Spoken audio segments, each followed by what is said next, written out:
ketika baru tidur sekitar 1 sampai 2 jam, Mas Denny ini terbangun lagi. Seperti ada orang yang apa ya, aktivitas di dapur. Oh, oke. Mas Denny memutuskan untuk coba untuk melihat, mengintip gitu kan. Mas Denny lihat jalan ke dapur, tapi di dapur itu nggak ada siapa-siapa, kosong. Mas Denny tapi merasa pendengarannya ini nggak rusak, Iya. nggak salah dengar, seperti ada orang yang lagi apa namanya ya, beraktivitas lah, jalan terus apa namanya, nyalain kayak Kompor gitu-gitu. bukannya kompor, kayak nyalain korek batang kayu, Oh, batang kayu. sek, Oh, gitu. oke. Karena ya Mas Denny pikir nyalain korek itu seperti nyalain kompor, kan Iya. kompornya itu kan terbuat dari tungku api gitu kan. Iya. Ya Mas Denny lihat nggak ada. Akhirnya Mas Denny mau tidur, memutuskan untuk balik lagi ke tempat dia tidur. Nah, ketika dia baru memejamkan mata, dia mendengar lagi suara sapu lidi, srek srek srek gitu kan. Duh, Mas Denny mikir lagi, ah udahlah gitu kan, ngapain juga sih gue pengen tahu gitu kan, atau gue juga di sini cuma semalam gitu kan. Tapi Mas Denny itu sebenarnya masih mengganjal, ada apa nih gitu loh ya kan, di rumah ini ada apa dengan Lina. Sebenarnya nih Lina siapa gitu loh, mungkin banyak nih dari Lina yang belum diceritakan sama Mas Denny gitu kan. Akhirnya datanglah pagi. Mereka disambut dengan sebuah sarapan yang sudah disediakan oleh keluarganya Mbak Lina. Mereka bersarapan. Setelah mereka bersarapan, mereka akhirnya diajak Mbak Lina untuk berziarah ke makam neneknya Mbak Lina bersama dengan bibinya, ditemani oleh bibinya. Ketika mau mendekati makam itu, yang anehnya itu si Mbak Lina ini dan empat temannya, dan Mbak Lina ini dengan Mas Denny dan dua temannya ini, itu disuruh bibinya itu menunggu sekitar jarak kurang lebih 10 meter dari makamnya itu. Tunggu di sini dulu, jangan langsung datang kan, biar nanti bibi ngomong dulu. Kata si Lina gini ngomong, Bi, kalau Lina ikut nggak apa-apa kan, katanya. Oh ya, kalau Lina doang ikut nggak apa-apa gitu kan. Akhirnya Lina dan bibinya datang ke makamnya neneknya Mbak Lina, ngomong, nih ini Lina datang kan, kata bibinya gitu kan. Terus Lina ngomong, iya nih ini Lina, kemarin kan Lina udah ngomong sama Ani di rumah. Terus bibinya ngomong, emang udah ketemu? Udah, kemarin ketemu di tempat biasa Ani, apa namanya, apa ya kalau saya bilang ya, bertapa lah kalau bahasa. Biasa bertapa atau biasa ngobatin orang gitu. Oh udah ketemu sama Ani. Mas jadi agak sedikit mendengar percakapan mereka, ini sebenarnya ada apa sih gitu kan. Akhirnya setelah ngobrol-ngobrol, nih ada temen saya dan ada pacar saya mau ziarah juga nih ke makamnya Ani gitu, boleh ya gitu kan, sambil saya kenalin mereka. Terus seketika Ani, si Balina dan bibinya ini diam, kayak seperti mendengarkan percakapan orang ngobrol gimana sih.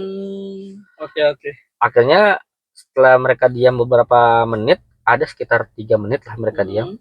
Akhirnya baru tuh Mas Denny ini dipanggil oleh si Mbak Lina. Sayang sini gitu kan. Ini Ani mau ketemu. Mas Denny pun bingung ya kan. Gue mau ketemu siapa? Orang udah mati. Kata Mas Denny gitu kan. Ada aja kan. Panggil tuh. Diajak temennya. Sama Mas Denny manggil. Ayo udah ikut yuk. Gitu kan. Temennya datang, nyamperin makamnya neneknya itu. Dikenalin lah sama Ani. Nih, ini Denny. Denny ini pacarnya Ani. Denny ini orangnya baik. Nih, selama di Jakarta Denny yang selalu nolongin Lina, kan. Dan ini temennya Lina sama temennya Denny, gitu kan, dikenalin juga lah. Terus tiba-tiba Lina kayak diam gini ngomong, diam lah. Iya, Denny. Ani tahu kan sama Denny, Ani juga sering ketemu kan sama Denny. Kalau misalnya Lina lagi bersama Denny, Ani juga tahu kan. Kata terus Lina diem. Iya nih orangnya itu gitu. Mas Denny tambah bingung dong, Iyalah, nih kok masih bingung. neneknya bisa tahu gua Iya, gitu kan. Sedangkan lu udah mati dan lu nya di sini, gimana lu bisa tahu gua gitu kan.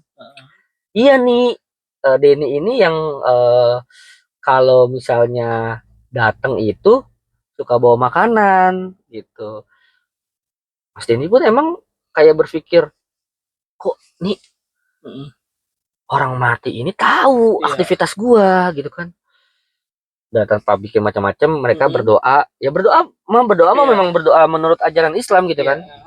Mereka berdoa baca Al-Fatihah segala macam lah kan, buat dikirimkan ke si Ani ini. Sampainya di rumah,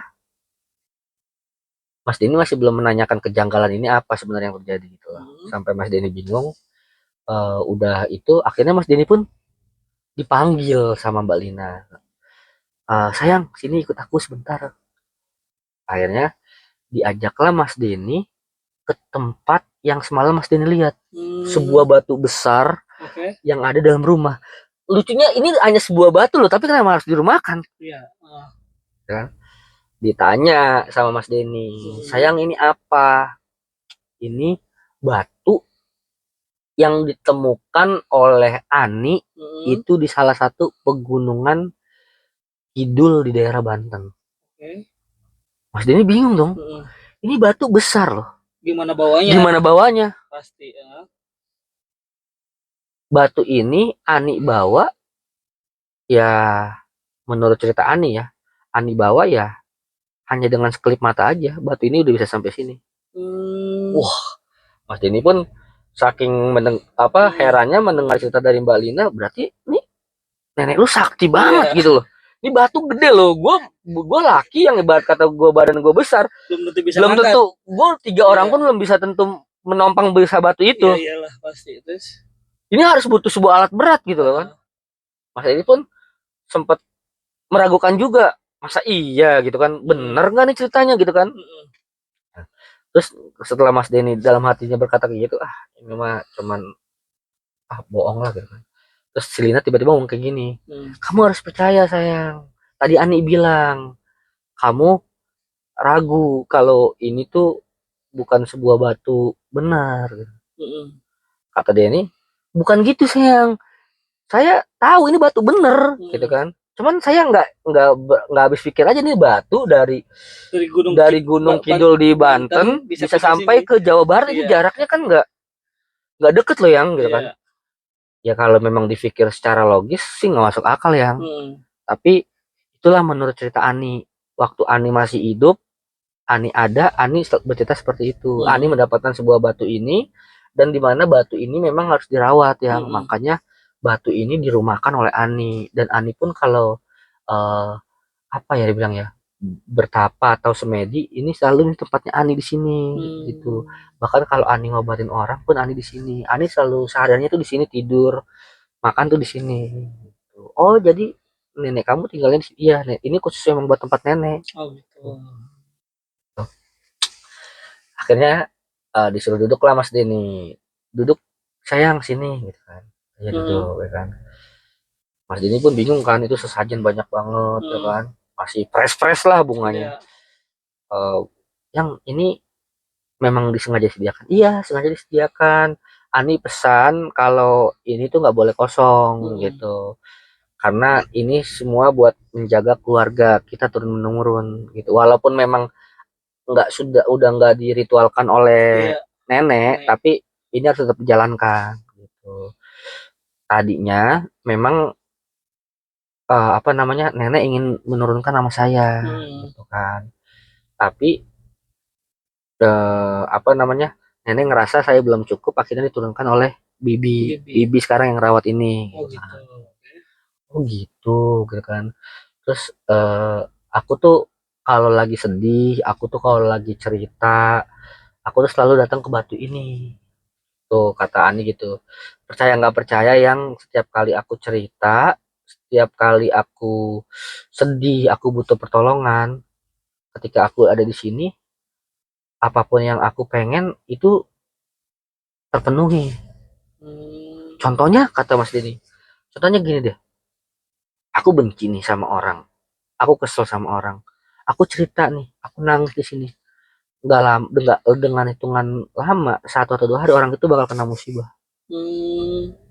Makanya jangan pernah main-main dengan omongan aku yang emang Mas Denny ini udah ngerasa kalau Mbak Lina ini memang seperti kayak mempunyai kesaktian juga karena Iya.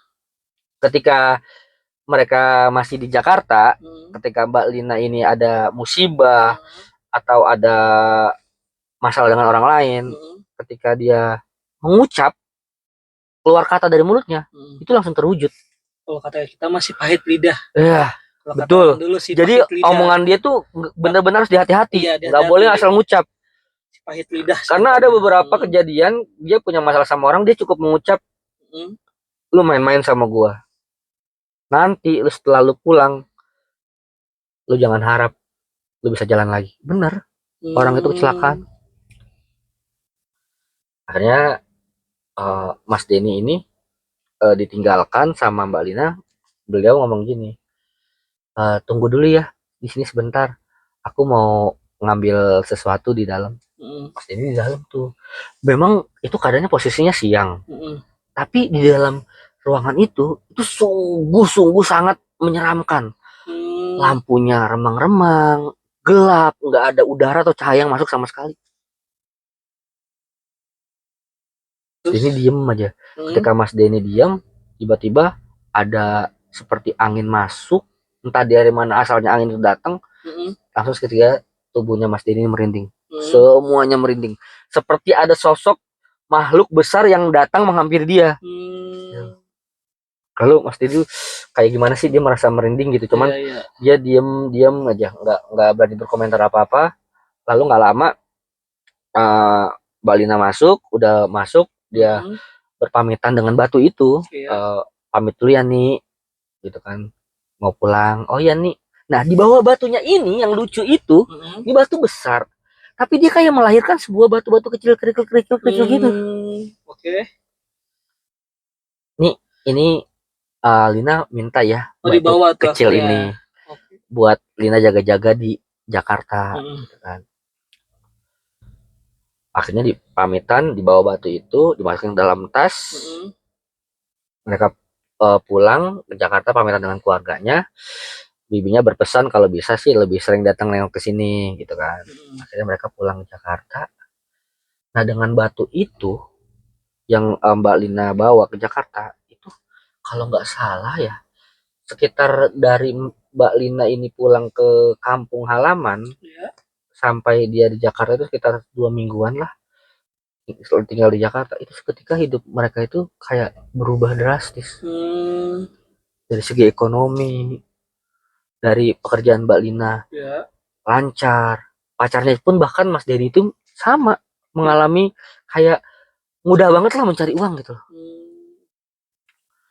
Nah rupanya ya Mbak Lina tuh bilang sama Mas Denny kalau ini semua atas bantuan dari Ani dan batu itu.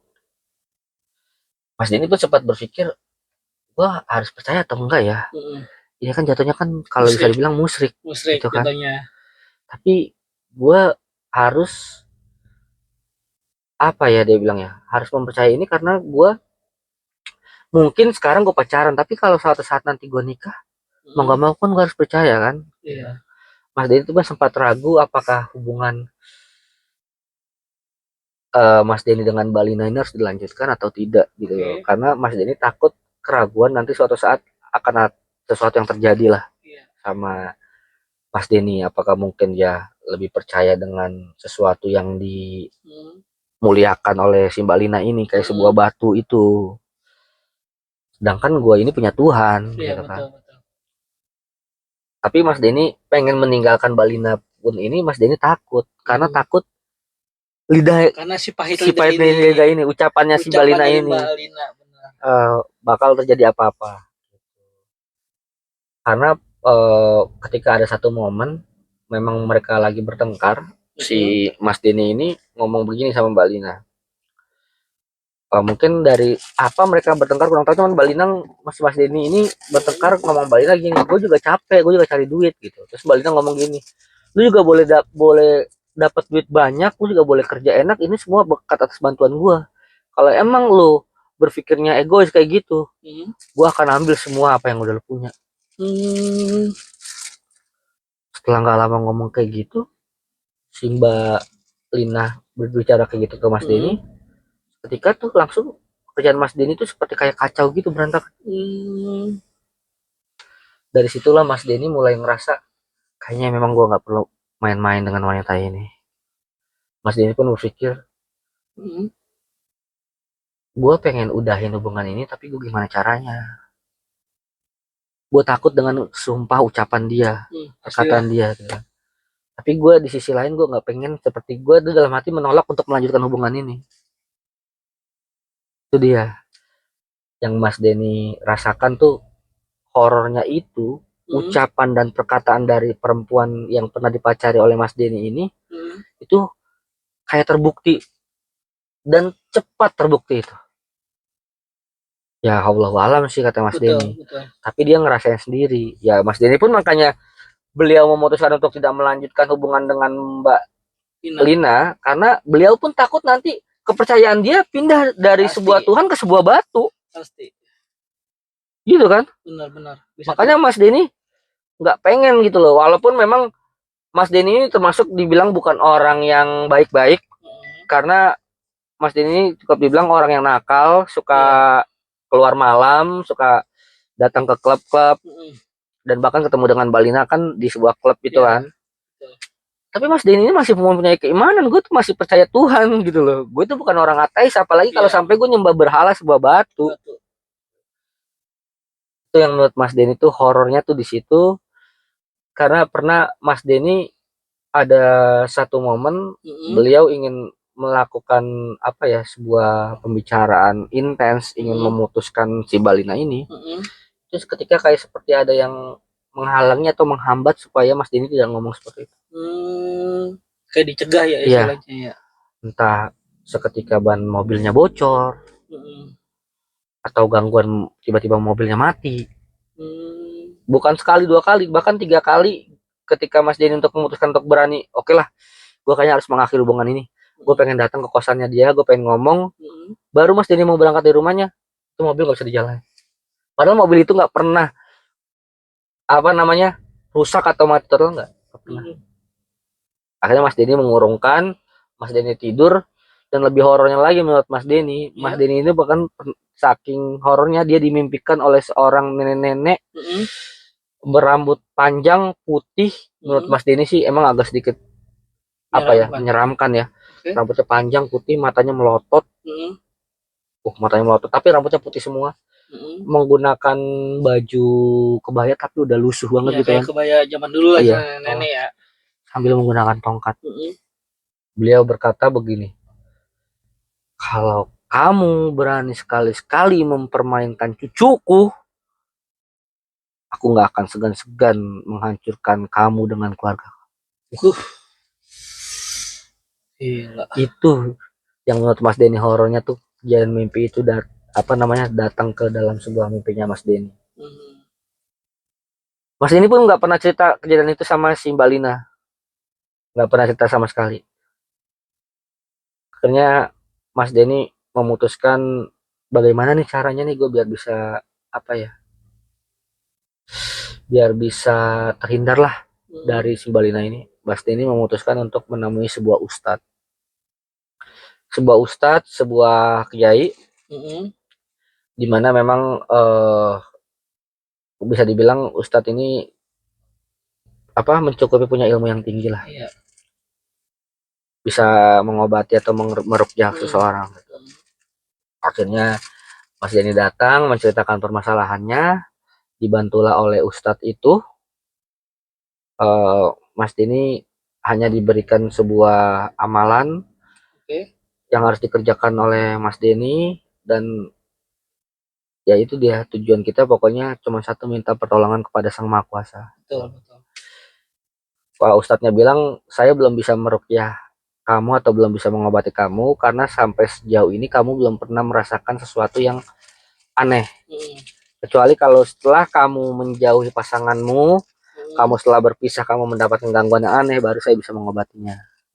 Kamu coba aja menjalankan amalan-amalan yang saya berikan. Kamu ikhtiar karena tujuan kamu adalah baik.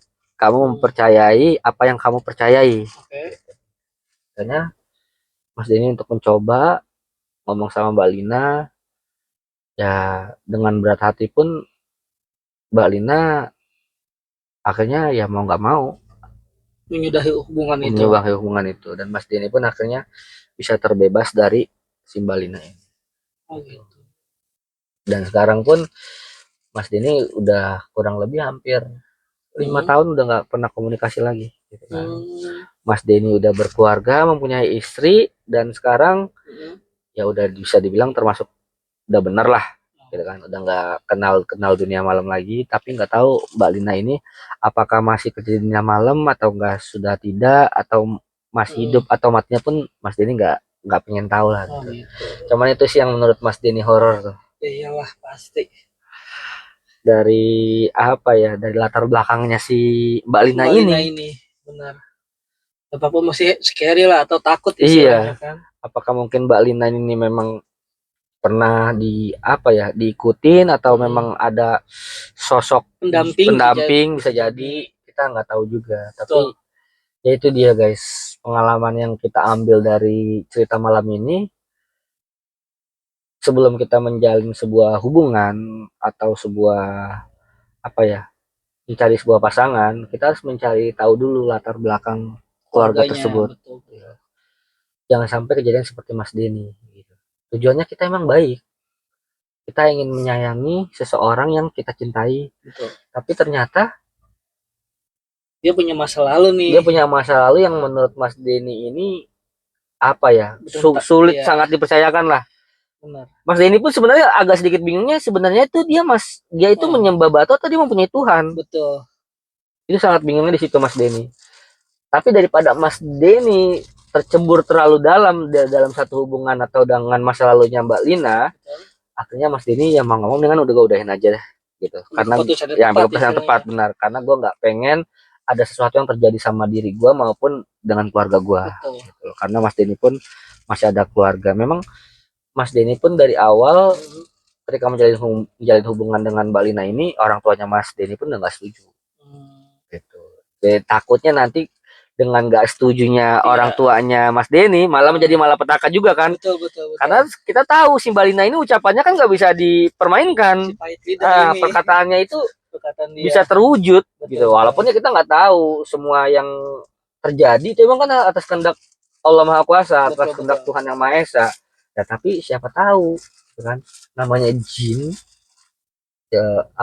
jin atau makhluk-makhluk seperti itu kan bahkan bisa mengirim sesuatu yang tidak terduga kepada manusia.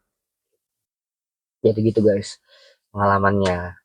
Mudah-mudahan kita semua selalu diberikan jalan yang baik. Amin, dijauhi dari segala mara bahaya dan musibah yang didapatkan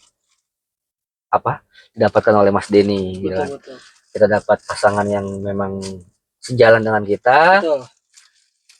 Ya seiman dengan kita sih yang lebih utama ya. Betul. Kalaupun beda agama masih bisa nih kita dirayu nih untuk pindah ke agama kita atau kita pindah ke agama dia. Tapi kalau untuk beda keyakinan ini beda pendapat, Tuhan yang dia tuhankan ini udah sulit lagi tuh. Kayak begitu udah sulit deh. Mau percaya kemana gitu kan. Dan kalau kita manusia normal, senakal-nakalnya kita pasti masih mempunyai iman dalam lubuk hati kita. Betul. Ya kan? Pasti bagaimanapun juga kenakalan seseorang atau kebandelan seseorang, dia akan mempunyai titik terendah. Ketika dia jatuh, dia akan kembali kepada Tuhannya. Betul, ada titik baliknya pastinya. Titik baliknya. Nggak mungkin dia selama-lamanya bakal ada di tempat seperti itu. Ya Mas Denny pun mungkin di saat seperti itu pun dia akan balik lagi kepada Tuhannya. Gitu. Makanya dia nggak mau melanjutkan seperti itu ya. Untungnya Mas Denny pun cepat diberi kesadaran ya. Betul. Biar nggak melangkah terlalu jauh. Jadi gitu aja guys cerita yang bisa kita ceritakan malam ini. Untungnya Mas Denny diberi keselamatan dan teman-temannya pun selamat keluar dari kampung itu. Memang kampung itu memang kalau Mas Denny bilang pun cukup gaib, cukup seram, angker. Tapi Mas Denny ya mengalami kejadian-kejadian horornya hanya sebatas mendengar suara aja dan tidak mendapatkan apa ya, penampakan lah Iya, untungnya ya. untungnya ya. Jadi terima kasih buat kalian yang sudah mau mendengarkan cerita ini. Mudah-mudahan kedepannya kita berdua atau kita bertiga bersama Coali bisa menceritakan cerita-cerita yang lebih horor kepada kalian, Betul. dimana nanti kalian pun bisa mendengarkannya, mendapatkan feel horornya, mendapatkan keseramannya. Selalu support channel YouTube kita biar channel YouTube kita semakin berkembang. Terima kasih buat kalian yang udah subscribe, like, komen And channel YouTube share. kita. Jangan lupa kalian bosan-bosan untuk bantu support kita. Nanti untuk selanjutnya saya atau teman-teman saya akan menceritakan video yang lebih seram dari video-video yang sudah kita berikan. Terima kasih. Kita akhiri saja malam ini. Wabillahi taufik walhidayah. Wassalamualaikum warahmatullahi wabarakatuh. Numpang, Cok. Cok, numpang cok.